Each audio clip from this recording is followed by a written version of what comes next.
하게 된 건 아니고요. 시청자분께서 질문을 하나 해주셔갖고 그거에 대해서 좀 답변을 드리고, 저희 질문한 그 부분에 대해서 저기 이렇게 방송으로 좀 해주십사 부탁을 해서 녹화를 하게 됐습니다.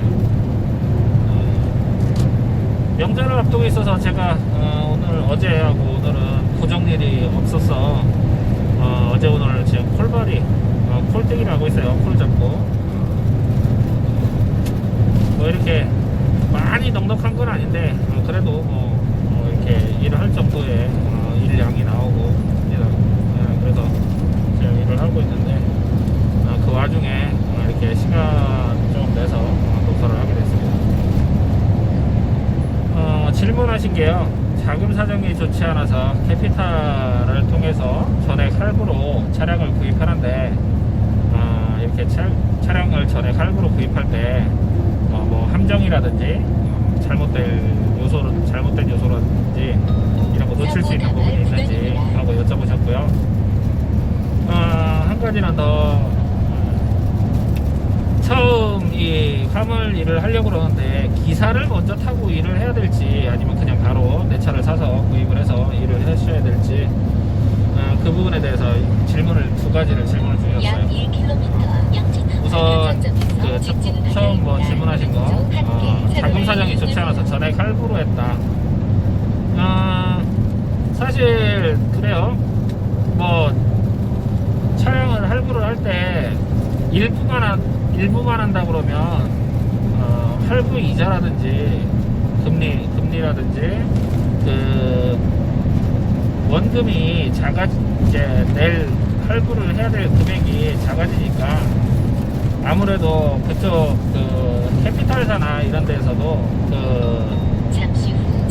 자신들의 그 위험 부담이 줄어들기 때문에 그 이자 부분에서도 조금 그런 혜택을 볼 수는 있어요. 하지만 그 할부를 하는 캐피탈도 그렇고 일반적으로 그 캐피탈을 소개를 대부분 다 자동차 영업사원이 이렇게 해준다든지 아니면 중고차를 사서 중고차 딜러라든지 아니면 특장을 하면 특장 쪽에서 이렇게 하는 경우도 있는데, 그 대부분 다 자동차 영업사원이나 딜러가 이렇게 많이 그 캐피탈을 소개를 해주고 그렇게 하고 있습니다. 근데 그 전체 금액을 할부를 진행을 하다 보면 아무래도 그 캐피탈에서는 캐피탈에 따라서 많이 틀리겠지만 뭐 이금융권에 이렇게 소속된 캐피탈이라든지 1금융에 소속된 그 캐피탈들, 그런 데들은 조금 금리가 낮아요. 근데 3금융 쪽은 3금융까지도 그래도 괜찮은데, 일반적인 그 캐피탈이라고 해서 대부업체들 있잖아요. 대부업체들은 이자율이 상당히 비쌉니다. 그래서 그 이자에 대한 부담이 상당히 큰데, 그 캐피탈에서 할부를 진행할 때도 그 캐피탈 그 할부를 내가 할 수 있는지, 그거에 대해서 처음에 이렇게 신용조회를 할 때도 가조회를 많이 하면 그 신용도가 떨어져요. 그래서 나중에 정작 실제로 구입할 때는 금액이 많이 다운된다든지 아니면 보증인을 세워라 아니면 이자율이 비싸진다든지 이런 부분이 발생을 할 수가 있어요. 그래서 너무 조회를 많이 하지 않도록 하고, 또 이제 그 금액 전체 금액을 받을 수 있다라고 했을 때 그 캐피탈에서 전체 금액을 받는다 그러면 아무래도 위험 부담 부분 때문에 이자를 조금 더 많이 받으려고 할 거예요. 그리고 또 그거를 옆에서 그 캐피탈을 연결해준 영업사원이라든지 이런 사람들이 그거를 같이 부축입니다. 이 정도 퍼센트 이상은 돼야 이만큼 금액을 할 수 있다라고 그 얘기를 해요. 근데 대부분 다 차량이 그 할부를 할 때 1억이 대부분 다 넘어가거든요.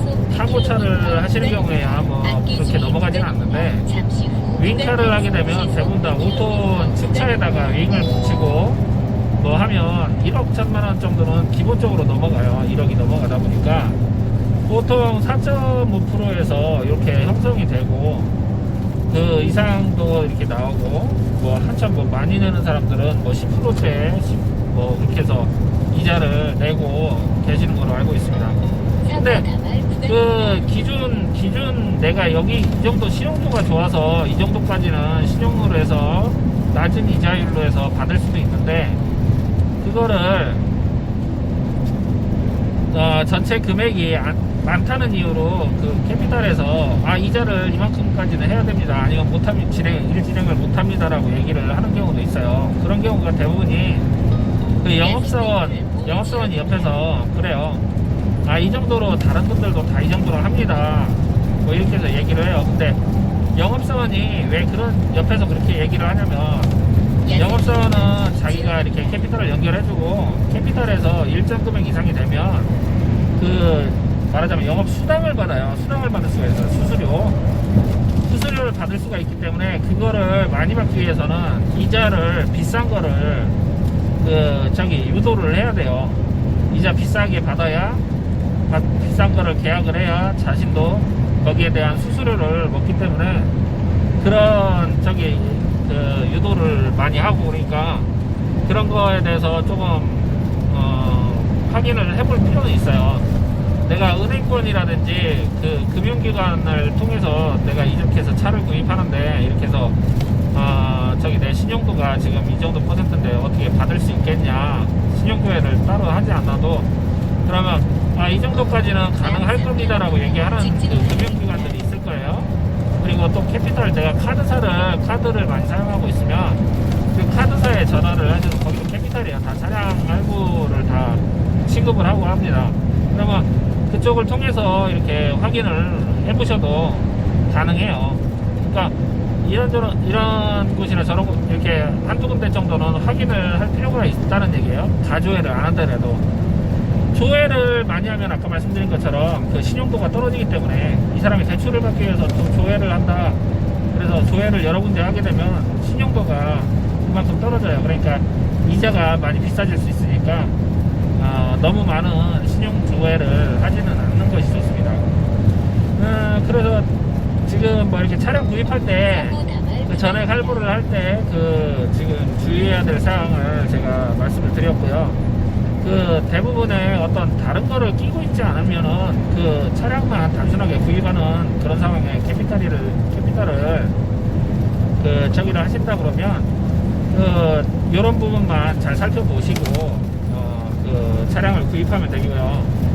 만약에 어떤 지입사를 통해서 저기를 하신다고 그랬을 때, 지입사에서는 무조건 이 사람한테 차를 내주기 위해서 상당히 많은 곳을 조회를 해요. 캐피탈을. 그러다 보면 캐피탈이라든지 이런 곳에서 거절될 확률도 높아져요. 나중에 대출 취급 거절될 확률이 높아지니까, 그런 데서 하실 때도 지금 제가 말씀드린 것처럼 너무 많은 조회를 안 하도록 얘기를 미리 하세요. 지입사에다가. 그래갖고 이제 말하자면 지입사에서도 똑같이 저기를 퍼센트를 많이 받게 되면 자신들이 뭐라고 해야 되나, 수수료에 대한 수익금 있죠.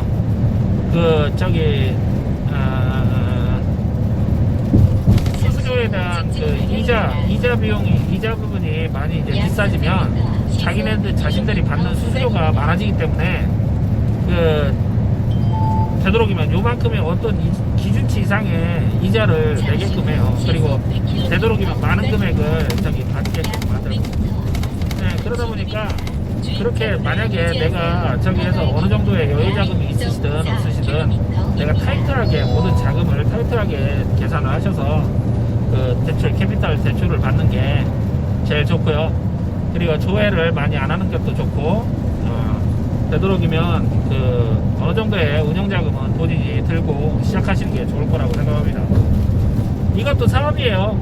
1억이 넘게 돈을 투자를 하고 운영을 하는 사업이기 때문에 그 사업을 함에 있어서 내가 너무 쉽게 생각하고 대들면 덤비면 사실 되게 힘들어져요. 그러니까 이것도 사업이고 어떤 내 나름대로의 사업 구상도 해야 되고 방안도 마련을 하고 그러고 시작하셔야 되는 그런 사업입니다. 그러니까 어느 정도의 운영 자금과 그 캐피탈을 통해서 이렇게 하시게 된다고 해도 잘 알아보시고 많이 물어보시고 그런 다음에 일을 진행하시는 편이 좋습니다. 마지막으로 이제 첫 번째 질문에 대한 마지막으로 이제 그 사기 업체들 있죠. 지입 사기 업체들을 찾아가시게 되면 대부분 다 그 차량을 구입을 하는 거를 그 자신들을 통해서 구입을 하게 만들어요. 그래서 전액 할부가 됐든 아니면 일부 할부가 됐든 거기에 대한 이자 부분에 대한 자신들이 그 이자에 대한 그 저기에서 수수료를 그 캐피탈로부터 받으니까 그런 경우에는 자신들이 돈을 더 받으려고 자꾸 이자를 비싼 거를 선택을 하게 만들겠죠. 예, 그렇게 하고 하니까 그런 거에서 조심하셔야 된다고 생각합니다. 그리고 이제 그 두 번째 질문 주신 거, 처음 하시는 분들이 기사를 타고 이렇게 경험을 쌓은 다음에 자신의 차를 그 운행해야 되는지 아니면은 그냥 바로 내 차를 하는 게 좋은지 하고 여쭤보셨어요. 아니, 이건 당연한 질문이에요. 아무래도 차를 운전을 하면서 자신 있게 이렇게 하고 일에 대한 그런 저희가 어느 정도 숙달이 된 다음에 내 차를 사서 운전을 하는 게 아무래도 좋겠죠. 근데 하지만 그 대부분의 그 기사를 구하는 업체들이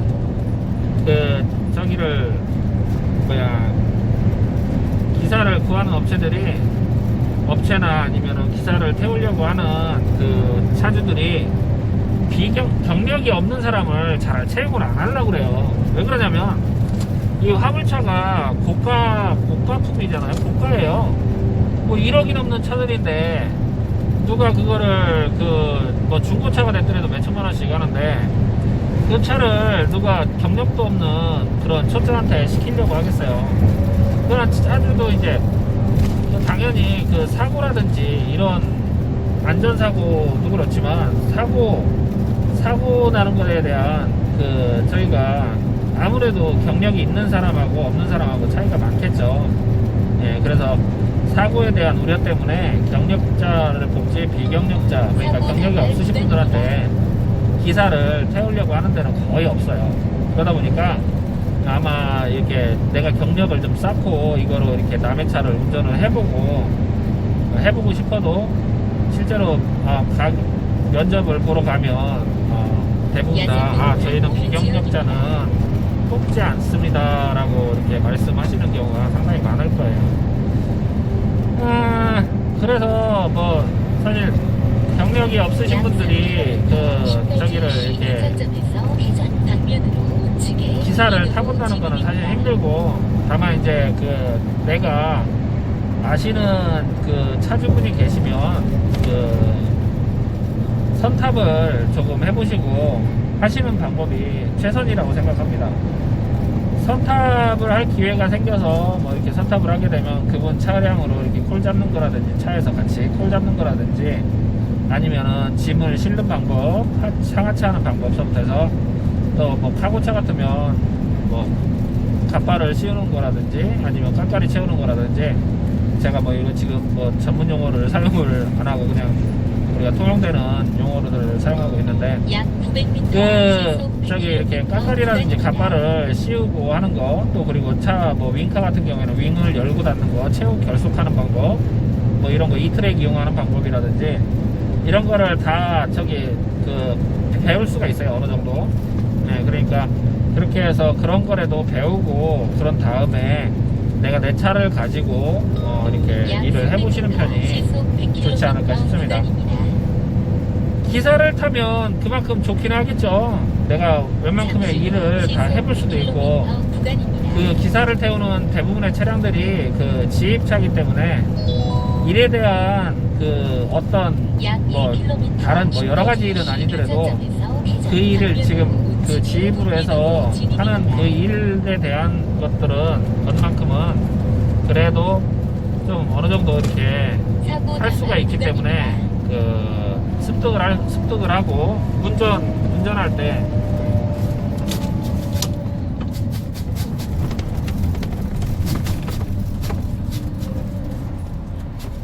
운전을 하면서 그 어떤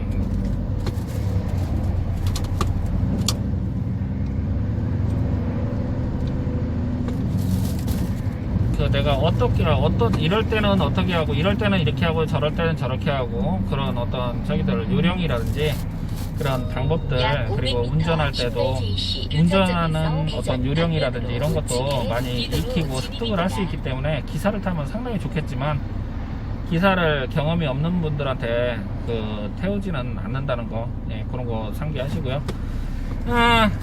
최선의 방법은 조금 내가 이렇게 아는 분을 통해서 선탑을 해보시고 이렇게 일을 시작하시는 게 좋을 것 같습니다. 오늘 뭐 질문 하나 주셨던 거에 대해서 뭐 이렇게 두 가지 제가 지금 답변 영상을 만들었는데 이거를 뭐 이것뿐만이 아니라 또 다른 질문이 있으시면 말씀해 주시면 제가 영상으로 만들어서 이렇게 답변해 드리도록 하겠습니다. 모든 지금 화물 운전하시는 기사님들 또 그리고 트럭커분들 또 그리고 트럭커를 준비하시는 분들 다 고향 가는 길 안전하게 또 설명될 때 고향 가는 길 안전하게 이렇게 잘 다녀오시고 좋은 명절 되시기 바랍니다. 즐거운 명절 맞이하시고요. 저는 물러가겠습니다. 로드로